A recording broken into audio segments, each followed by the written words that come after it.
ہم نے اپنا ڈاکومنٹ شیئر کر دیا ہے. وہ اعتراض اور یہ اس کے نیچے تاریخ دیکھ لیجئے گا. میرا خیال ہے اس کو بنے ہوئے بھی کافی دن ہو گئے ہیں ڈاکومنٹ, کیونکہ میں نے جو کچھ بھی کرنا ہوتا ہے مولانا کی ہدایت کے یا پارٹی کی ہدایت کے زیر اثر کرنا ہوتا ہے, ان کے انڈر انسٹرکشن ہوتا ہے, تو وہ ہم نے جو ہے وہ چیزیں شیئر کر دی ہیں, آپ کے سامنے آ گئی ہوں گی.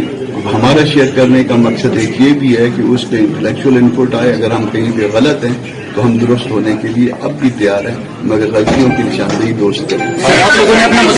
جی, فضل الرحمان کی طرف سے بھی اب آئینی ڈرافٹ شیئر ہو گیا ہے. پی ٹی آئی کہہ رہی ہے کہ ہم یہ آئینی عدالت نہیں بننے دیں گے.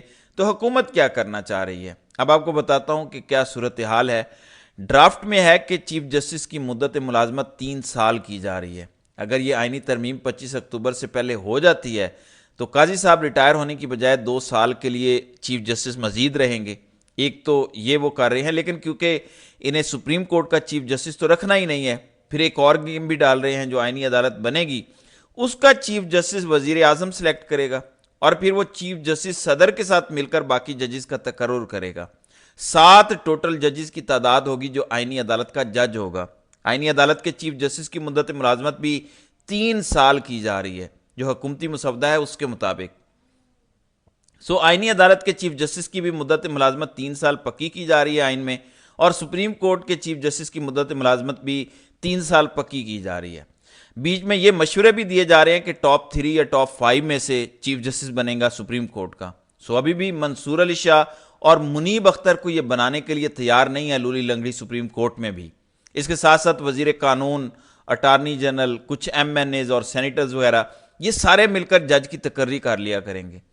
یعنی اپنا جج لے کر آؤ, لگاؤ, جس کی حکومت ہے وہ اپنے جج لگا لے اور بس. یہ نظام بنانے کی بات کر رہے ہیں. اگر آپ مکمل طور پر احاطہ کریں تو وہ یہ ہے کہ قاضی کو روکنے اور ان کو ایکسٹینشن دینے کے لیے دونوں عدالت کی چیف جسٹس کی مدت ملازمت فکس کی جا رہی ہے 3 سال. اگر قاضی صاحب چلے بھی جاتے ہیں تب بھی میں آپ کو بتا رہا ہوں کہ یہ کیوں کر رہے ہیں. فار ایگزامپل قاضی صاحب چلے جاتے ہیں, نون لیگ کی طرف سے دوسری چیز یہ سامنے آ رہی ہے کہ 5 ٹاپ ججز میں سے ہم چوز کر لیتے ہیں آئینی عدالت کا چیف جسٹس. اب نون لیگ کی طرف سے ایک تجویز یہ آ رہی ہے کہ چلیں اگر آپ باہر کے کسی جج کو نہیں مانتے تو ہم جو موجودہ ججز ہیں سپریم کورٹ کے 5 سینئر ان میں سے ایک لگا لیتے ہیں. اب 5 سینئر میں کون کون ہیں؟ اس ٹائم قاضی صاحب ہیں, منصور علی شاہ ہیں, منیب اختر ہیں, یحییٰ آفریدی ہیں, اور جسٹس امین الدین خان ہیں. اور آپ کو تو پتہ ہے کہ ان کا قرعہ امین الدین خان پہ نکلے گا. اب جب امین الدین خان بنیں گے تو امین الدین خان کی مدت ملازمت اگلے سال پوری ہو رہی ہے. ان کو کیا فائدہ صرف 1 سال کے لیے جج لگانے کا؟ اس لیے پھر یہ کانسٹیٹیوشنل کورٹ کے چیف جسٹس کی مدت ملازمت 3 سال کر رہے ہیں تاکہ امین الدین خان 2024 میں چیف جسٹس بنے کانسٹیٹیوشنل کورٹ کے, تو وہ 3 سال تک یعنی 2027 تک رہیں. تو 2027 تک یہ سارے انتظامات پکے رکھنا چاہتے ہیں کیونکہ 2027 تک ہی عالیہ نیلم بھی لاہور ہائی کورٹ کی جج چیف جسٹس رہیں گی. 2027 تک کچھ ایسا ہے آنے والے وقت میں, یہ تو ہمیں پتہ چل جائے گا کہ کیا ہے. اب یہ بار بار 3 سال کی تجویز کیوں دے رہے ہیں میں آپ کو یہ بھی بتا دیتا ہوں. یہ نمبر گیم ہے, کیونکہ اگر ابھی منصور علی شاہ چیف جسٹس بن جاتے ہیں تو انہوں نے ویسے بھی 3 سال اور 1 ماہ کے لیے بننا ہے. اس ترمیم کا انہیں کوئی فائدہ نہیں ہوگا. بالفرض کوئی کانسٹیٹیوشنل کورٹ نہیں بنتی, کچھ بھی نہیں ہوتا, بس وہ کہتے ہیں جی چیف جسٹس کی مدت ملازمت 3 سال کر دی جائے.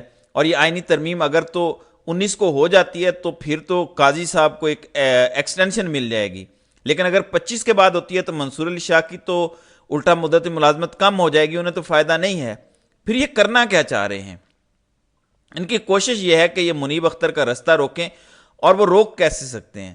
وہ ایک طرح سے رکے گا کہ اگر قاضی صاحب جب مزید 2 سال لگائیں, پھر 3 سال منصور علی شاہ لگائیں, اور پھر منیب اختر ریٹائر ہو کر اس دوران گھر جا چکے ہوں گے, ان کا نمبر نہیں آئے گا, اور پھر یحییٰ آفریدی کا نمبر آ جائے گا آٹومیٹیکلی, اور یحییٰ آفریدی کا نمبر ہٹے گا تو عائشہ ملک بھی ریٹائر ہو چکی ہوں گی. تو ان 2 ججز سے مسئلہ ہے. تو یہ تب تجویز ان کے ذہن میں ہے تب سے کہ اور کچھ بھی نہ کریں تو ہم ججز کی مدت فکس کر دیں 3 سال کی, قاضی صاحب کو مزید 2 سال مل جائیں. تو یہ تباہی لانے کی کوشش کر رہے ہیں. ظاہر ہے کہ ان میں سے شاید ہی کوئی بات مانی جائے, پی ٹی آئی تو ظاہر نہیں مانے گی, اور جے یو آئی فے کا بھی ابھی یہی پتہ چل رہا ہے. جو سینیٹر کامران مرتضیٰ کی بات میں نے سنی ہے کہ آئینی بینچ کی ہم بات کر سکتے ہیں کہ ایک بینچ بنا دیا جائے سپریم کورٹ کے سینئر ترین ججز کا، اور یہ بینچ اگر کیسز پینڈنگ ہیں تو وہ کر لے گا دور. ٹوٹل 200 تو کیسز ہیں، اب 200 کیسز کے لیے آپ ایک پوری نئی عدالت بنائیں گے. سو کوشش یہ کرنی ہے کہ اپنے بندے محفوظ رکھے P T I, J you آئی فے نے بندے اپنے محفوظ رکھنے ہیں، کیونکہ رپورٹس یہ ہیں کہ وہ نور عالم خان جو خان کو دھوکہ دے گیا تھا وہ فضل الرحمان کو بھی دھوکہ دے گا وقت آنے پر. اور تیسری خبر یہ آ رہی ہے، بلاول نے نواز شریف سے مل کر کہا کہ آپ کے 4-5 لوگوں کے بارے میں اطلاعات ہیں کہ وہ اویلیبل نہیں ہوں گے ووٹ ڈالنے کے وقت. کوئی گڑبڑ محسوس ہو رہی ہے. یہ خبر آئی اور یہ میڈیا پر بھی چلی. اب بلاول کو یہ خبریں کون دے رہا ہے آپ مجھے بتائیں؟ ظاہر ہے آئی ایس آئی کے لوگ دے رہے ہیں. بلاول کو کیوں یہ خبریں دیں گے؟ کیونکہ سیدھی سی بات ہے ان کے بندے پورے نہیں ہو رہے ابھی تک. بار بار پی ٹی آئی کے لوگ بھی کہہ رہے ہیں، سلمان اکرم راجہ خود کہہ رہے ہیں کہ ہمیں امید ہے کہ بعض امیر لوگ دوسری جماعتوں میں بھی موجود ہیں جو ان سیاہ تاریخ ان کانسٹیٹیوشنل امینڈمنٹ کے لیے ووٹ نہیں کریں گے. میرے خیال میں یہ بات ہوا میں نہیں کہہ رہے سلمان اکرم راجہ. میرے خیال میں کہیں نہ کہیں انہیں امید ہے کہ کچھ لوگ ایسے ہیں جنہوں نے کہیں پرائیویٹلی بات کی ہے کہ یار یہ تو ظلم ہے، یہ تو پورا نظام تباہ کرنے جا رہے ہیں، یہ تو عسکری بنانا ریپبلک پہلے ہی ہے، اس کے بعد ہم نے مزید آگے کدھر جانا ہے. تو ایسے کچھ لوگ موجود ہیں جو ایسا کر سکتے ہیں جس سے ان کی آئینی ترامیم خطرے میں پڑ سکتی ہیں. تو یہ اس وقت تک کی صورتحال ہے. اب دیکھتے ہیں کہ آگے آگے ہوتا ہے کیا. تو ناظرین اکرام، آپ کی اس ویڈیو کے حوالے سے کیا رائے ہے؟ آپ اپنی رائے کا اظہار کامنٹ سیکشن میں ضرور کیجیے گا.